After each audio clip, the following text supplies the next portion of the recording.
Pag-uusapan natin ngayon yung tungkol sa paggamit ng Google Drive. So, ano ba si Google Drive? So, si Google Drive ay isa sa mga applications na pwede nating mapakinabangan gamit ang ating Google account. So, kapag may Google account ka na, so malaya mo magagamit si Google Drive. So, ano ba si Google Drive? Ito yung online storage area mo na ibinibigay sa atin ni Google na kung saan pwede nating i-save ang mga files natin. So, lahat ng files pwede nating i-save dito. So, ang free natin sa capacity ng storage area natin dito ay 15 gigabytes. So, pwede bang mas malaki pa ang makuha mo doon? Pwede.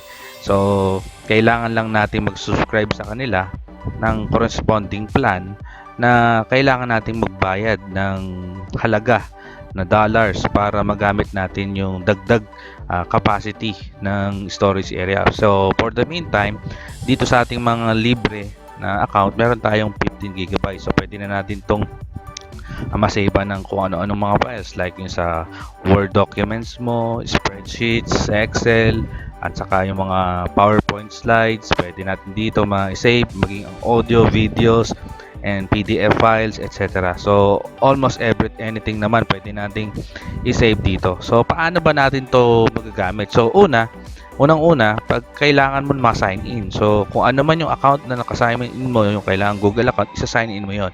And then, kiklik mo si Google Applications. After nun, lalabas yung mga apps ng binibigay ni Google. So, hahanapin natin si Google Drive. So, si Google Drive ito, kiklik natin. Pagka-click natin kay Google Drive, yan. So, lahat ng isi-save mo na gusto mong ilagay na mga documents, na mga files, makikita mo dito. So, ayan. So, makikita natin doon sa atin. Yan. So, meron ako mga files na nakasave dito. So, meron tayo dito sa My Drive, nakalagay, My Drive.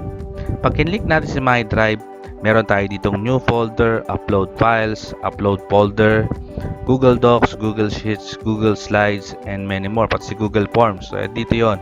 So, kapag gagawa ka ng Word document, halimbawa, i-click natin si Google Docs. So, dito ka mag-start and then dito masisave yung gagawin mo. Kung gagawa ka ng Google Sheets, nandun. So, paano naman sir kung meron na kaming files na naka-upload na magawa na nasa desktop namin o sa laptop namin? So, ang gagawin natin, click lang natin si upload files.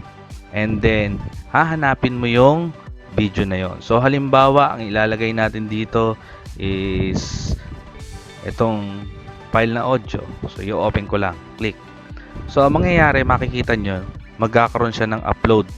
So, sasabihin niya dito, mag-upload siya rito. So, yan. So, finish uploading. Sabihin niya, ayan. So, yung in-upload mo na ngayon, nakasave na yan siya sa Google Drive mo. Ayan. Nakasave na siya.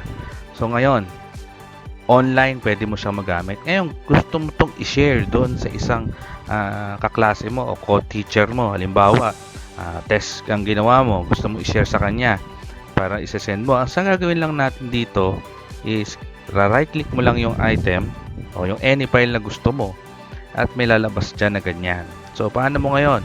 So, andyan yung preview, open with, share, get shareable link, yan. So, may andyan din yung download pag gusto mong i-download. So, kung gusto mo halimbawa, i-share siya. So, yan, i-share. I-click mo si share. Pagkatapos mo i-click si share, maglo-loading. Ayan, nakalagay. Share with people and groups. So, pwede mo siyang i-share sa iba. So, kapag shinare mo siya ngayon, kapag nagbukas ng email si shineron mo, pag open niya ngayon ng Google Drive niya, makikita niya ngayon yung share niya yun. Kahit na hindi niya sinave yun, makikita niya. So, example ito. So, yung kanta, isi-share ko dito. So, yan. So, ito. Yan. So, isi-share ko. So, yon. And then, send. Send natin. So, yon. So, ibig sabihin, share anyway.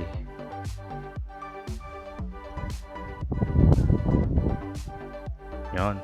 So, person added. So, ibig sabihin, yung file na to, meron tong, sabihin natin na dalawa na kami na pwedeng maka-access dito sa file na to.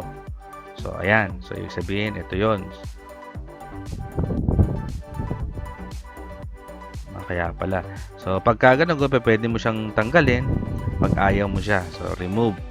Pagka kung gusto mong viewer lang, commenter, and then editor. So, remove. So, ngayon, maglalagay tayo halimbawa. Yan, ito pala yung tama. Click. Click natin. And then, yan, send. Doon yung notification. So, paano ngayon mangyayari yan? Paano mo ma-open ngayon nung pinadalan mo yun? So, halimbawa, ang pinadalan mo ay etong account na to. So, yan. Click natin. Isa-sign in natin ngayon yung isang account. So, kailangan lang natin mag-sign in. Username, password.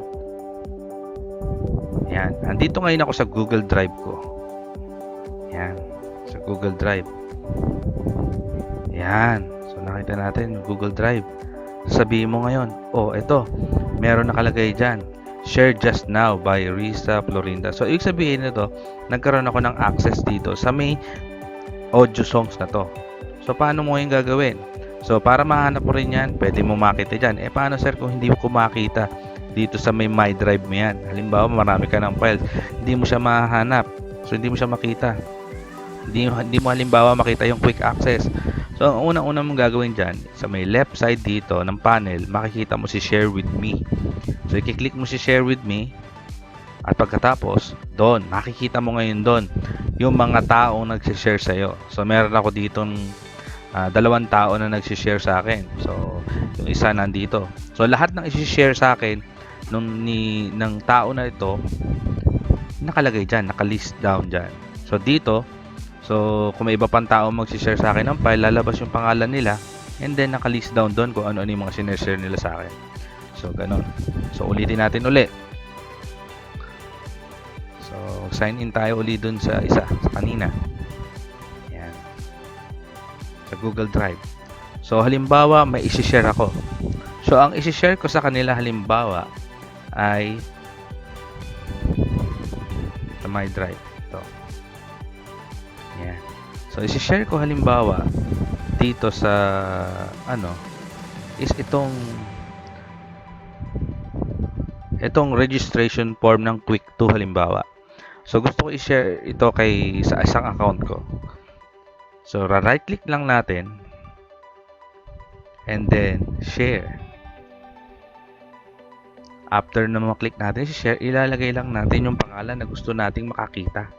No? O sino yung gusto mo mabigyan ng access about do sa file. So, pwede ka rin maglagay ng message dito. So gawin natin muna dito, hi. And then, click natin si send.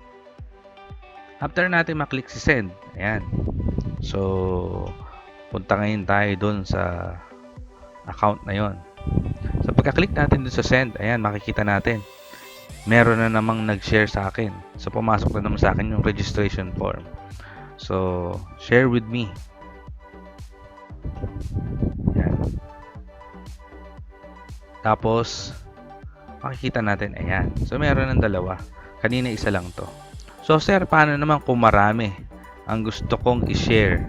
Halimbawa, maraming files, maraming persons o personalidad ang gusto mong makakita o ma-share doon.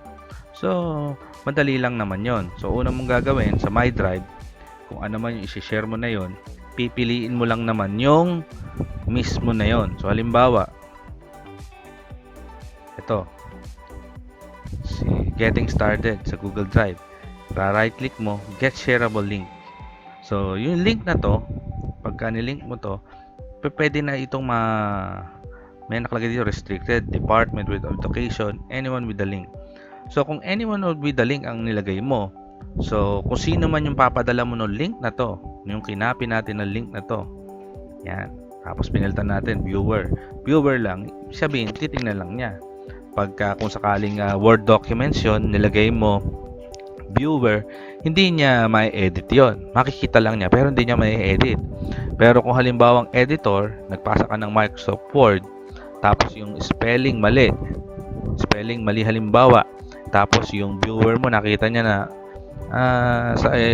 tawag dito, mali yung spell mo, So, kung naka-editor siya, pwede niyang baguhin na yun o pwede na siya mismo ang mag-edit nung mali mo.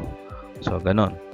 Kiklik lang natin, editor. Gusto natin ma-editor, pero just the meantime, ito gawin natin, viewer lang. So, and then click save. Done. Ngayon, yung link mo ngayon na kaninang kinapi, pagka isinend mo, kahit sa gamit mo sa social media o kahit anong platform, yan. So, yan. Pag sinend mo siya, kung saan mo siya send, yan. So, kung sino man magbubukas nun, mababasa niya yung shinare. So, ma-open niya yung kahit anong access, yung kahit anong email ang gamitin niya, pwede niyang ma-access. So, yun lang. So, sana meron kayo natutunan sa paggamit ng inyong Google Drive account. So muli po, maraming po salamat sa panonood at pakikinig. Sana ay meron kayong natutunan sa ating simple tutorial. So, maraming po salamat.